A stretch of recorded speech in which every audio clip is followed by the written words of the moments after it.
noite novamente a todas. Na aula passada, a gente falou ali sobre o autismo, certo? Certo. Que os principais sintomas do autismo são ali o prejuízo na comunicação, eles não mantêm contato visual, eles são hiperativos, eles se autoagridem e podem agredir as outras pessoas, né? Eles têm ali estereotipias, que são movimentos repetitivos, eles têm ali uma fixação por movimentos circulares, eles são muito metódicos, né? Eles fazem ali seriação de cores, que é separar cores, né? Então, e tem também o cérebro superestimulado. E não existe ali sequela a nível de ressonância magnética de crânio, tá bom? Eles têm pânico de som alto, pânico de lugares onde tem muita gente.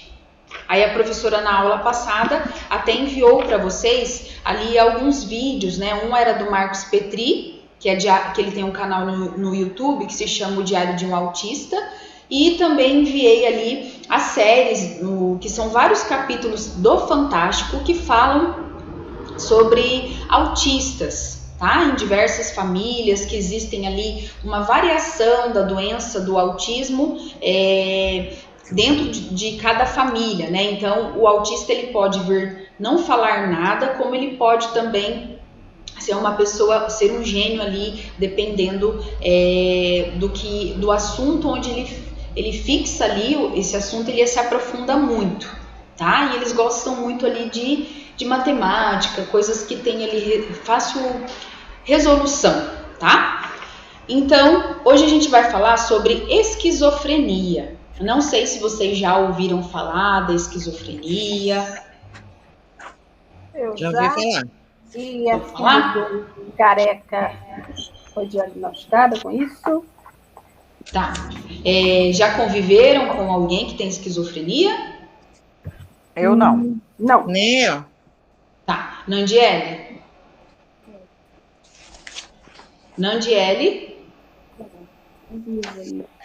Tá lá. Nandiele? É que eu quase não ouço sua voz, mas tudo bem. Então, assim, a esquizofrenia, gente, ela atinge mais ou menos cerca de 2 milhões de brasileiros, tá? Ela entra nas doenças que são transtornos mentais. E assim como o autismo, a esquizofrenia também não tem cura, tá? Então, hoje a gente vai ver quais são os sinais, né, quais são os sintomas que a pessoa tem ali dentro desse transtorno da esquizofrenia, tá? Então, assim, o grande desafio que as pessoas que têm esquizofrenia enfrentam é separar, gente, o que é ilusão da realidade. Então, quando eles começam a se perder ali nesse ponto do que é ilusão e realidade, a pessoa pode estar apresentando aí esse transtorno mental. Tá? Então, algumas regiões do cérebro da pessoa não estão funcionando de maneira adequada. Tá? Então, a gente tem no cérebro uma substância ali, um neurotransmissor, que é a dopamina, que ela está envolvida nesse controle aí de movimentos, de aprendizado, de humor, de emoções, da cognição e da memória, que é o que a gente fala muito ali sobre cognição e memória aqui no curso, tá? Então, assim, essa região, ele vai estar ele tá envolvido a tudo isso. Então, o que vai acontecer? Ele vai estar tendo um prejuízo, tá? Então, aí vai se começar a esquizofrenia. Deixa eu ver se a professora consegue colocar aqui a tela para vocês. Tá todo mundo enxergando a tela? Sim. Tá. Então, assim, a esquizofrenia ele é esse distúrbio que ele vai afetar a capacidade da pessoa de pensar, de sentir e se comportar com clareza, tá? Então ela perde ali a noção do que é realidade e do que é ilusão, que é imaginação. Então ela tem essa dissociação da ação, do pensamento, tá? Então ela tem diversos sintomas, a variação de sintomas dentro aí desse transtorno mental. Como, por exemplo, ela vai ter delírios de perseguição, que são os delírios persecutórios, ela sempre vai achar que tem alguém perseguindo ela, né? Que alguém está tramando algo ruim contra ela. Geralmente ela pensa que alguém da família dela sempre vai, que é mais próximo, por exemplo, uma irmã, uma mãe ou um pai, ela sempre vai pensar que essa pessoa está sempre tramando contra ela.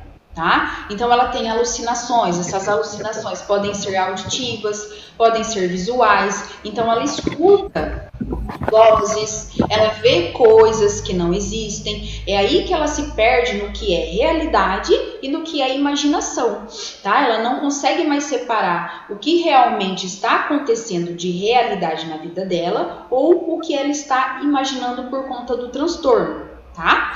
Então ela também tem aí um sério prejuízo na labilidade afetiva, que é o que? A pessoa ela perde a capacidade de sentir emoções, de sentir sentimentos. Então todos esses sintomas fazem parte da esquizofrenia, tá? Delírios persecutórios, alucinações, visuais e auditivas e principalmente um prejuízo na labilidade afetiva, tá? Que é a capacidade das emoções e dos sentimentos. Então, assim, as causas da esquizofrenia, elas ainda não são perfeitamente compreendidas. Mas o que acontece? Existe aí um percentual de herança genética, que quer dizer o quê? Uma parte das pessoas que apresentam a esquizofrenia, elas herdam ali, por conta de familiares ali, os antecedentes familiares terem tido alguma doença. Só que a gente também não pode deixar de saber que a esquizofrenia, ela pode vir através de uma depressão, tá? Então, se a pessoa se encontra num quadro depressivo, ela não procura um tratamento adequado de medicações, de psicoterapia, de consultas com psiquiatra, ela começa a entrar num quadro muito severo da depressão e ela pode vir ter aí a esquizofrenia. Então a depressão, ela é uma porta para a pessoa ter a esquizofrenia, tá? A esquizofrenia, gente, ela pode afetar tanto homens quanto mulheres. Algumas pessoas podem apresentar ali a esquizofrenia no início da adolescência ou na fase adulto jovem, tá? E a esquizofrenia, igual eu falei, a estimativa no Brasil é de 2 milhões de pessoas, que vai ser ali entre 0,6% e 3% da população a nível daí mundial, tá? Então, existe aí a necessidade de serviços que sejam especializados para atender esse tipo de público. Então, a professora pergunta, onde vocês acham que as pessoas que apresentam o quadro da esquizofrenia podem se tratar? Onde a gente acha serviço especializado para esse tipo de transtorno mental? Acho que é o psiquiatra que encaminharia, né? Sim, mas vocês sabem qual instituição vai atender? Sei não. No hospital regional, professora? Não. O hospital regional pode ser, Rosa, mas aí seria o caso quando a doença já está num estágio avançado, em que a pessoa já entrou num surto psicótico, onde ela precisa ser realmente, tirada da sociedade, internada, porque ela oferece risco para ela mesma e para a sociedade também. Mas antes de se chegar ao internamento mesmo, que é o caso do hospital regional, a pessoa ela vai ser atendida nos CAPs. Quem já ouviu falar dos CAPs? Que é Nós temos aqui. Isso é o Centro de Atenção Psicossocial, tá? Então, lá no CAPS, eles são todos profissionais especializados no atendimento de coisas relacionadas à saúde mental, que é o caso da esquizofrenia, tá? Que é um transtorno mental e é um caso de saúde mental. Então, todos os CAPs vão atender ali as pessoas que portam a esquizofrenia, tá? Quando ela passa desse limite aí de já oferecer risco para ela mesma e para a sociedade, para familiares, aí ela precisa ir para o internamento, tá? Então, assim, além da herança genética, existem algumas outras coisas que podem favorecer ali, serem fatores de risco para a pessoa ter a esquizofrenia. Por exemplo, tabagismo em excesso, uso de maconha, ter um pai com uma idade muito avançada e ser exposto ali a toxinas, vírus, malnutrição no útero da mãe, são alguns exemplos, pessoal, de fatores ambientais externos que vão contribuir nesse sentido para a pessoa desenvolver a esquizofrenia, tá? Então, essas são algumas causas da pessoa ali desenvolver a esquizofrenia. Os sintomas. Os sintomas, que são esses que a professora falou, delírio persecutório, alucinações visuais e auditivas e prejuízo na labilidade afetiva, eles podem surgir na adolescência. No caso de homens, eles podem surgir entre os 15 e 20 anos. Nas mulheres, eles vão aparecer ali na faixa mais ou menos dos 30 anos de idade. Mas tem situações, gente, raras de adultos aí com idade acima de 50 anos e algumas crianças, mas são casos muito raros, tá, gente? Que podem apresentar sinais da doença também de esquizofrenia.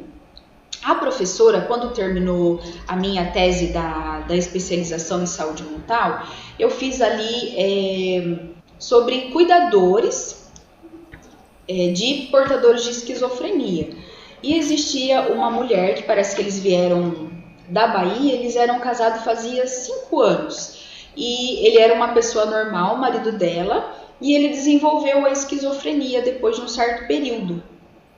Então, assim, a pessoa ela pode ser uma pessoa normal, tá, gente? E desenvolver esquizofrenia, por exemplo, aí depois dos 30 anos de idade. Tá? Por isso aí há uma investigação por conta do psiquiatra para saber de todo o histórico familiar, de antecedentes, de fatores ambientais para poder fechar o diagnóstico, tá? Só que assim, o que a gente precisa entender, além da gente saber quais são os sintomas da doença, eles são caracterizados em 2 tipos. Eles são caracterizados em positivos e negativos. Mas, gente, não no sentido de que esses sintomas positivos sejam uma coisa positiva, tá? É só para a gente poder ali ter um norte da classificação aí dos sintomas. Então, por exemplo, ali na página 26, vocês vão ver sintomas positivos e sintomas negativos. Por exemplo, os sintomas positivos, eles estão ligados aos delírios, né? Às alucinações, que são ali representados por ideias e pensamentos que o paciente tem. Então, a pessoa ela passa a acreditar que ela está sendo perseguida, ela passa a acreditar que ela está sendo filmada, ela passa a acreditar que realmente tem alguém sentado do lado dela falando no ouvido dela. Tá? Outra coisa, dentro dessa parte das alucinações, que também entra dentro dos sintomas positivos, os 5 sentidos da pessoa ficam afetados, tá? Então, ele passa a ter um prejuízo nessas percepções do olfato, do paladar, do tato, da visão e da audição, tá? Então, ele ouve vozes, ele pode achar que a comida tá com um sabor diferente, que ela tem um cheiro, um odor, ao invés de ser um cheiro. Ele pode sentir o gosto que a comida tá com um gosto podre, que a comida tá com cheiro de estragado. Então, ele tem bastante prejuízo nessa parte dos 5 sentidos, tá? Então, o pensamento dele fica muito confuso. Então, ele tem ali a sensação também de que ele está sendo controlado por alguém. Ele pode imaginar que alguém implantou um chip nele, tá? Que a pessoa consegue vê-lo, que a pessoa está acompanhando ele está sendo filmado o tempo inteiro, tá? Então, isso faz parte dos sintomas positivos, que é o quê? Ele tem esses delírios, essas alucinações e essas alterações do pensamento, tá? Então, esses sintomas, gente, positivos, são os sintomas clássicos da doença, que são relacionados aos surtos psicóticos do paciente, tá? Então, esses são os sintomas positivos, que ele perde completamente a distinção aí da realidade e do que ele imagina. Então, isso está relacionado aos sintomas positivos. Meninas, está tudo bem? Vocês estão me ouvindo? Sim. Sim. Então tá. Nandiele? Rosa? Tô ouvindo e tô vendo. Tá bom. Ó, os sintomas negativos, gente, ele tá relacionado à fase crônica da doença, tá? Então, assim, o que vai acontecer nessa fase crônica? A pessoa, ela vai ter ali um déficit muito grande na fala e na afetividade, tá? A pessoa, ela vai ficar mais isolada, ela tem dificuldade de demonstrar sentimentos, ela não fala muita coisa, né? Ela tem ali uma alteração bem grande na cognição e na apatia, então ele não apresenta, a pessoa perde completamente a vontade de realizar as atividades diárias. Por exemplo, a higiene pessoal, a higiene bucal, a troca de roupas. Então a pessoa ela entra ali na fase crônica da doença. A gente viu que os sintomas positivos são os sinais clássicos da doença. E os sintomas negativos é essa parte aí que a pessoa ela vai perdendo a cognição, ela tem essa alteração do afeto, ela tem a elaboração de frases e pensamentos aí incoerentes que fazem parte da desorganização mental. A pessoa fala apenas o necessário, ela não argumenta com você, tá? E ela não conversa, tem pensamentos desconexos, tá? Então, tudo isso aí fazem parte dos sintomas da esquizofrenia, tá? Então, só para vocês gravarem, sintomas positivos são os sintomas clássicos da doença. E os sintomas negativos, eles estão ali associados à fase crônica da doença, tá? Sintomas positivos, a pessoa está entrando já num surto psicótico. E daí há ali o encontro dos sintomas positivos e negativos. Tá bom? Não. Tá bom, gente? Tá bom. Vocês estão conseguindo entender? Sim. Alguma pergunta até aqui? Não? Não. Tá bom. Então, assim, a esquizofrenia, pessoal, como ela é um transtorno mental, ela necessita de um acompanhamento, ela necessita de um tratamento medicamentoso que não pode ser interrompido, ela necessita de uma psicoterapia, ela necessita também, gente, de atividades, por exemplo, de terapia ocupacional, de socialização com outros pacientes, para a pessoa conseguir o quê? A esquizofrenia, como transtorno mental, ela não tem cura, conforme a professora falou. O que acontece? Acontece um tratamento para minimização dos sintomas da doença, para o controle das doenças, para a pessoa ter assim uma vida o mais próximo do normal. Então, quando a pessoa ela está tomando os medicamentos, ela está fazendo essa manutenção do tratamento, ela consegue conviver, digamos assim, bem com as outras pessoas. Ela consegue conviver ali com as pessoas da família e com outras pessoas também, tá? Então, assim, em geral, o tratamento da esquizofrenia, ele combina, igual eu falei, o tratamento medicamentoso, que são medicamentos antipsicóticos, e acompanhamento psicoterápico, tá? Então, assim, os pacientes que vão seguir à risca esse tratamento, quer dizer, ele vai seguir certinho, tá? Ele tem, assim, bastante chance de remissão, de minimização dos sintomas. E os que interrompem o tratamento, o que vai acontecer? Eles vão ter uma piora no quadro e eles vão precisar ser internados, porque eles chegam na fase do surto psicótico, né? De oferecer risco para eles e para as outras pessoas. Então, eles precisam ser retirados do convívio social e serem internados, tá? Os que seguem o tratamento de maneira errada. A manutenção do tratamento farmacológico com os antipsicóticos, eles vão diminuir a expressão dos sintomas da esquizofrenia, que vão reduzir também as taxas de recaída. Por quê? Há os pacientes que não fazem o tratamento da maneira correta e, como qualquer outra coisa que necessita de tratamento, a gente pode ter recaídas.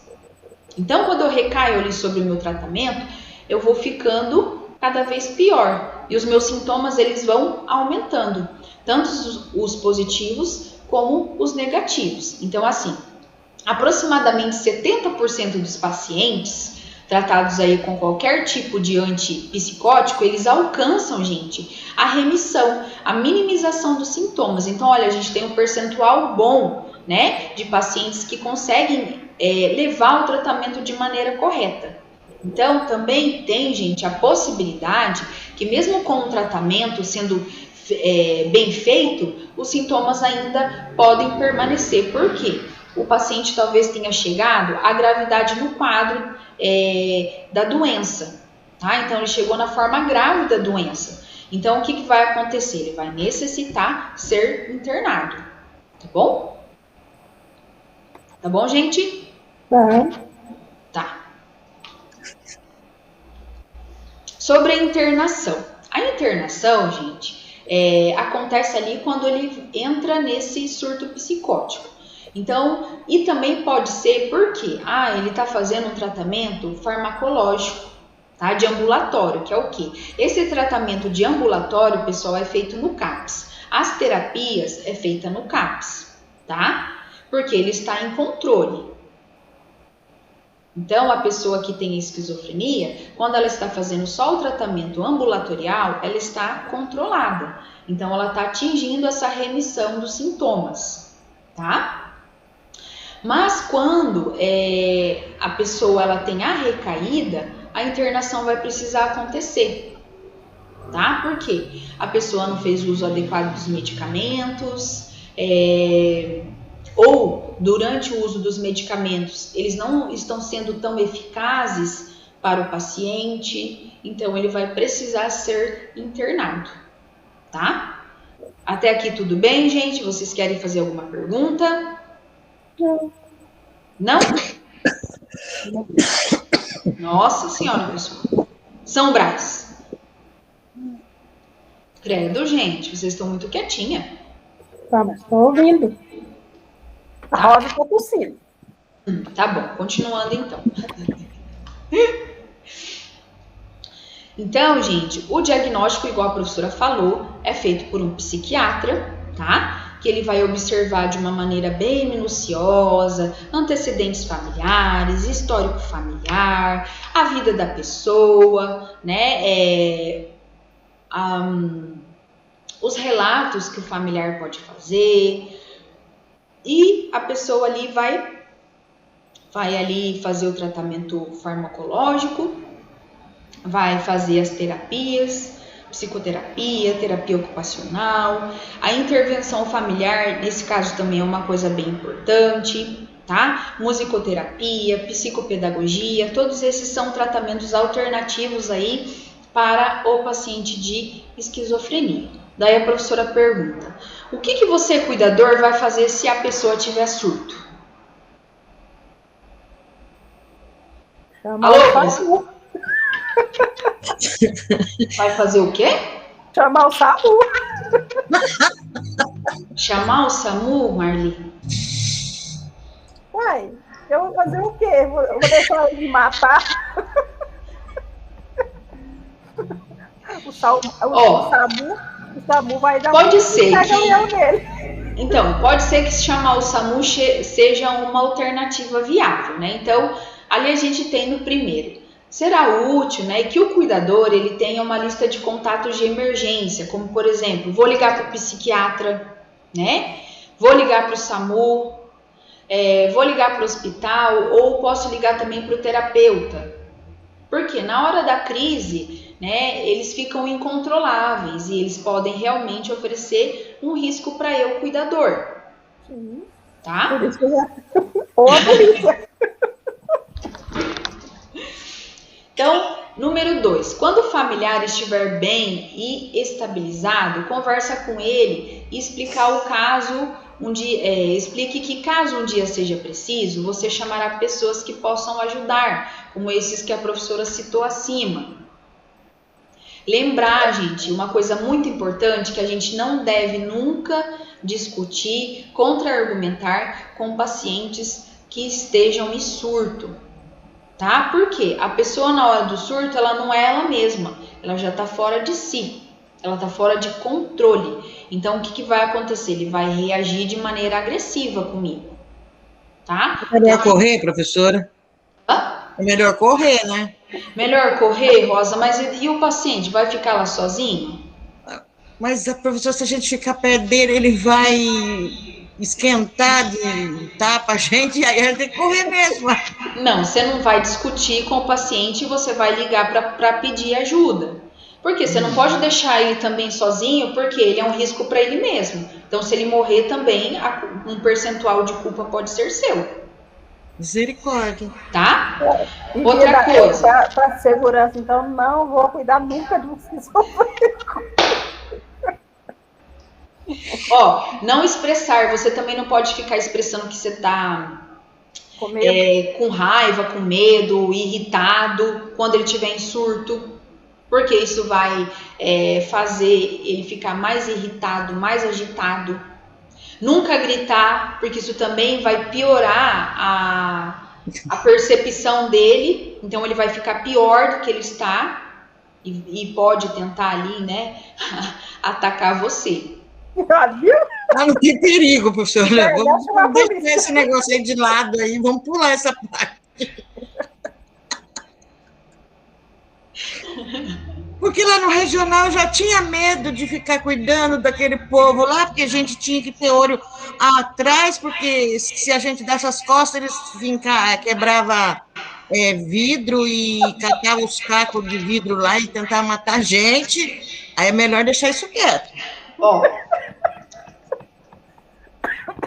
você tem que reduzir coisas que possam provocar a distração dessa pessoa, tá? Como, por exemplo, televisão, rádio, outras coisas que possam confundir, porque ele está ali com um senso de realidade e ilusão comprometido. Então, ele está fora de si, está fora de controle, ele não sabe o que está acontecendo ali naquela hora, porque ele está ouvindo vozes, ele está vendo coisas, tá? Então, ele está fora de si. Manter o menor número de pessoas aí possíveis no local, tá? Nunca tocar, tentar pegar ele na hora do surto, porque ele vai entrar mais em surto ainda. Ele vai imaginar que, sei lá, você vai agora matar ele. Então, você está tentando atacar. Então, jamais a gente deve tentar controlar, tentar segurar a pessoa que está em surto de esquizofrenia, tá? Então, o mais correto mesmo é a gente ligar, pedir ajuda ali, né? Ligar para o SAMU, exatamente igual vocês falaram, ligar para o psiquiatra na hora ali e tentar acalmar a pessoa. Olha o que a Rosa falou que também é importante, não dê as costas para a pessoa em surto. Porque a pessoa, ela tá fora de si, as emoções dela estão a mil. Então, ela está ouvindo e vendo, igual eu falei para vocês, muitas coisas. Então, ela pode agir de forma agressiva contra o cuidador, tá? Caso não seja possível acalmar o portador de esquizofrenia, o seu paciente, tá?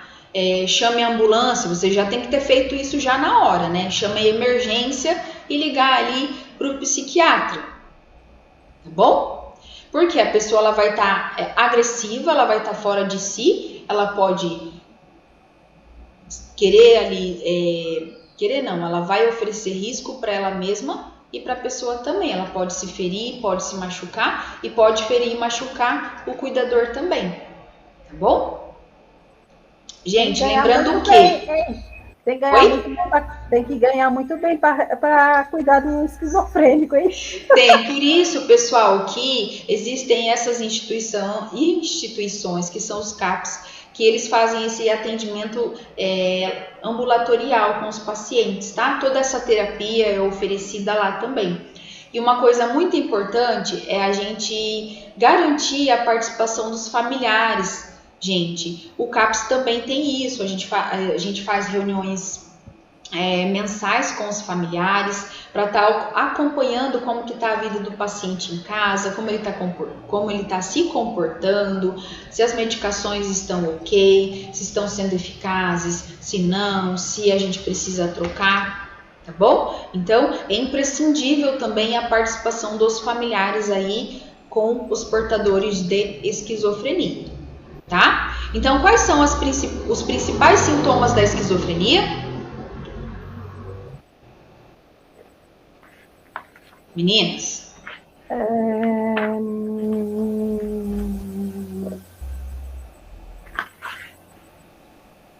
Ver coisas que...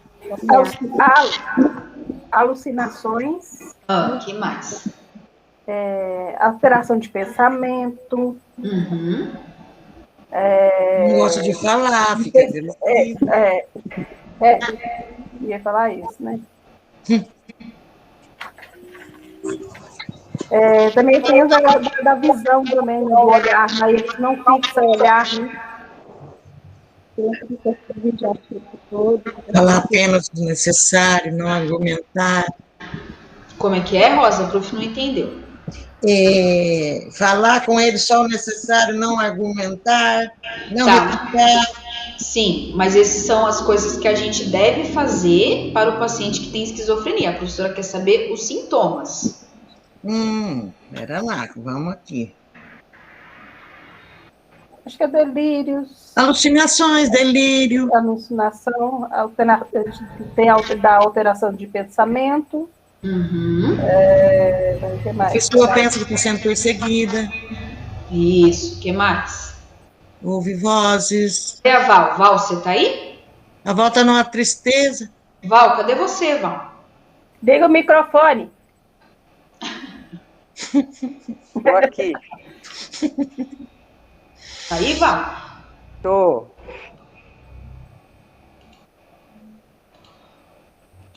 Peraí, deixa eu voltar aqui. Isso. Então, existe os sintomas positivos e negativos dentro da doença, tá? Lembrando que os positivos não é que seja uma coisa boa da doença, tá? Os positivos estão ali relacionados aos sintomas clássicos da doença. E os sintomas negativos estão ligados à fase crônica da doença, onde a pessoa ela perde a capacidade de afeição às outras pessoas, ela perde a capacidade de fazer a higiene pessoal dela, tá? E a desorganização mental, tá bom? Tá bom. Nossa, isso é pior do que o autismo. Essa doença. É pior. Tá? Porque, igual eu expliquei durante a aula, a pessoa ela precisa seguir à risca um tratamento para ela poder conviver ali a nível de sociedade, a nível familiar, ela precisa seguir à risca e mesmo assim há chances, né, dela não conseguir ter um controle, ter essa remissão dos sintomas ali durante o tratamento, tá bom? Bom. Vocês querem perguntar alguma coisa? Eu não. Tá. Então, assim, a professora queria pedir para vocês fazerem um trabalhinho, tá? A professora quer que você, pode ser de um dia só, tá? Que você elabore uma rotina para um portador de esquizofrenia. Jesus, essa daqui. Mas assim, pessoal, fuja um pouco de colocar só o óbvio. Por exemplo, que ele vai comer, todo mundo sabe. Que ele vai tomar banho, todo mundo sabe. Fujam de colocar isso. Coloca algumas coisas assim mais interessantes. Tem muita coisa legal, muito artigo bacana para a gente estar lendo na internet do que a gente pode fazer com os pacientes de esquizofrenia, tá bom? Tá bom. Depois você manda no grupo para eu não esquecer. Viu? Depois a professora também vai mandar lá no grupo um vídeo da psiquiatra que chama Maria Fernanda. Deixa eu só confirmar aqui. Maria Fernanda, depois Caliane, o nome dela. Aí a professora vai enviar para vocês, ela explicando mais um pouco da esquizofrenia para vocês, tá bom? Então, elaborar uma rotina para um paciente de esquizofrenia. Ok, Nandiele? Nandiele? Tá bom, professora. Vai ser fácil nem fazer isso. Oi? Vai ser fácil nem fazer esse trabalho aí. Tá bom. Alguma pergunta sobre o assunto? Não? Não. Mas, ô, professora, você quer essa rotina aí, o que que a gente vai... É do jeito que a gente fez lá com o idoso, com a criança, aquela coisa toda? É uma rotina de um dia. Ah, de um dia. É um dia só, mas eu quero, gente, um pouco de criatividade, tá? Na elaboração aí da rotina, porque é só um dia. Não quero coisas óbvias. Procurem que tem muita coisa legal que a gente está fazendo com o paciente de esquizofrenia, tá? Sim, senhora. Então agora, ixi, a Val tá num desânimo só, né, Val? Eu não tô legal hoje, não. Ah, Val. Eu Pessoal, vou ficar bem. Pessoal, então a professora vai dar um intervalo de 5 minutos para vocês. Agora a Marli não vai dar mamar para a vozinha? Não, né? Eu não tô nem entrando lá no quarto lá. Eu sei, a professora sabe. Então, 5 minutos aí para vocês, a gente já retorna, tá bom? Tá bom.